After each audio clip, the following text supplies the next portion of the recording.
What's up, everyone? Welcome back to another review, and this time we're taking a look at The Wicker Man, the 1970s folk horror movie directed by Robin Hardy.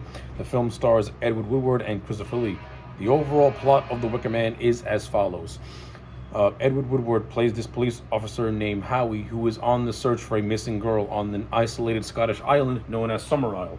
Upon arriving to this said island, Howie's Christian beliefs come into conflict with the pagan witch rules of the inhabitants on this island, and this is where the horror for Sergeant Howie begins, as it goes from a tale of a missing persons to a tale of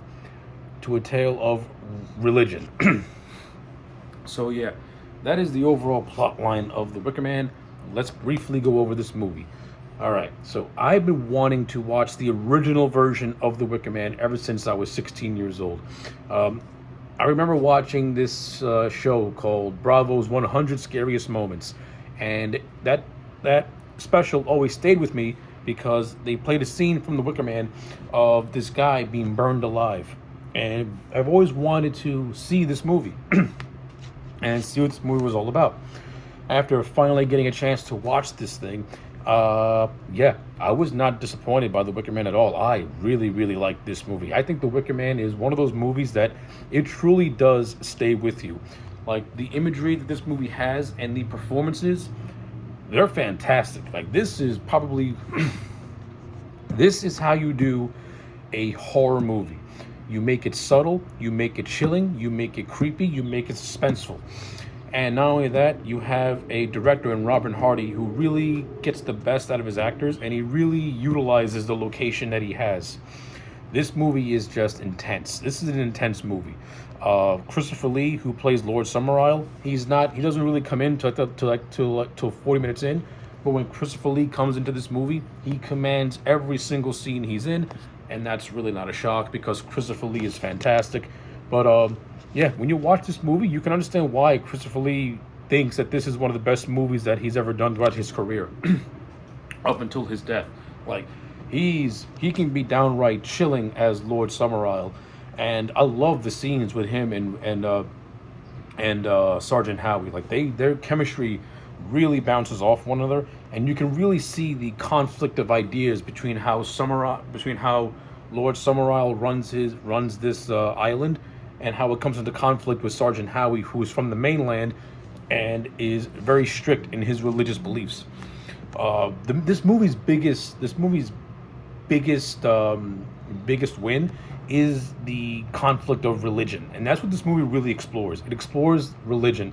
It explores religion from the pagan side, which is the residents of the island, and it explores the Christian side, which is Sergeant Howie. Sergeant Howie is a very by-the-book, wound-up type of person. Like, he's really strict in his ideals, really strict in his beliefs.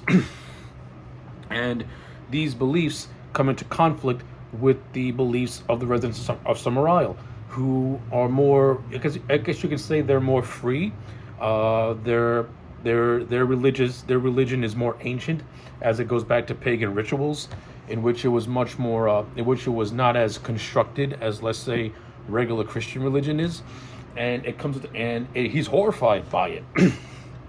Like, he's walking to schools, seeing children being taught about phallic symbols, and how when you die you're one with the earth and you're reincarnated, not resurrected. Like, they come into conflict with his beliefs, and this movie's strongest point is how it doesn't choose one over the other. It looks at both sides with neutrality, and that's something that I actually like, and that's actually where a lot of the horror comes from. A lot of the horror comes from the conflict, the conflict of beliefs. We're meant to side with Howie, and we understand Howie, but we also understand the residents of Summerisle, who are very isolated. So all they know is what this island has given to them. They don't know what Howie knows, and I like it. It's good stuff. But aside from that aspect of the story, I also like the mystery angle of the story, in which Sergeant Howie is on the search for this missing girl named Rowan, who is a resident of the town. And I like how the townspeople don't know what he's talking about, and they're being very, very coy with him. Now, when you get to the end of the movie, it's revealed that nothing really happened to Rowan, and that this whole thing was one big giant plan to lure Howie onto this island. So basically, the residents of Summer Isle have been having a series of failing crops, and they believe that and they believe that sacrificing a human being to their gods will help them ensure a more healthy stock.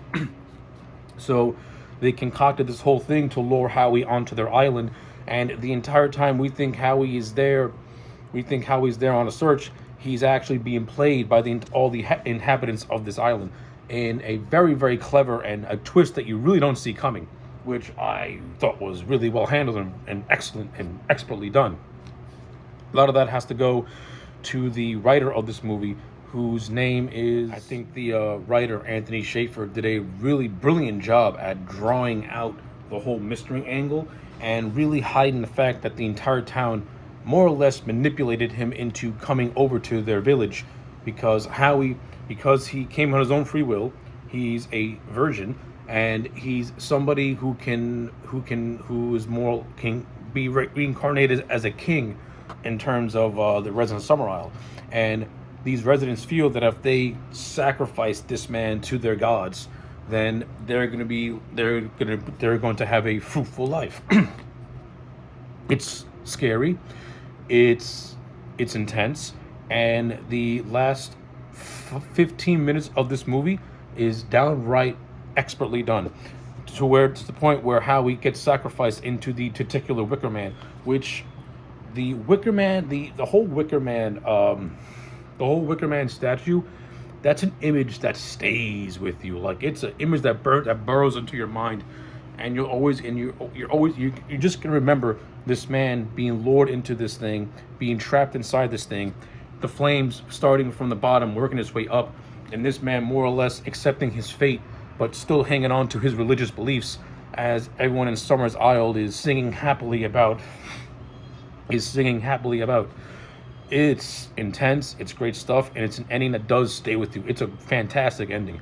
And I love the whole image of the Wicker Man's head falling off, and then you see this bright sun before the credits hit. Beautifully done. And other things in this movie that I like the use of music in this film. It really plays into the whole paganness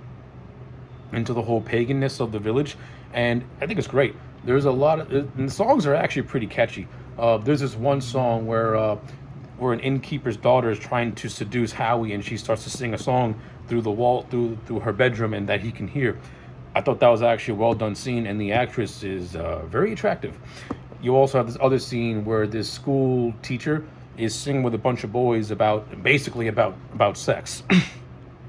That's also a very catchy tune. Like, the music is, like, the way Robin Hardy incorporates the music into this movie is expertly done, and it just gives this movie another sense of enhancement. So I got no complaints about it whatsoever. Yeah, I find this movie to be very, very flawless. I have nothing to complain about. I think The Wicker Man is just an expertly done movie.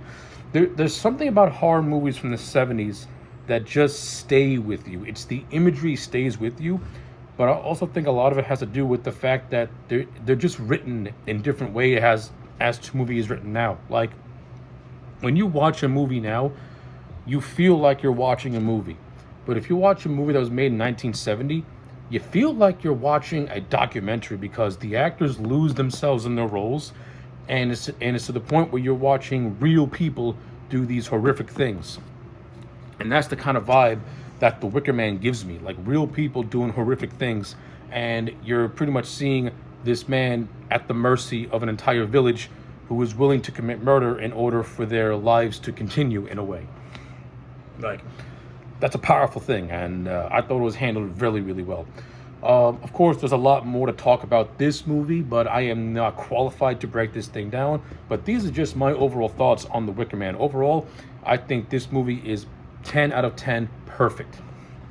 And no, I have not seen the Nicolas Cage remake. I want to, because I love Nicolas Cage, and after watching clips of that movie, who does not want to see that insanity? But for the original Wicker Man, perfect 10, excellently done.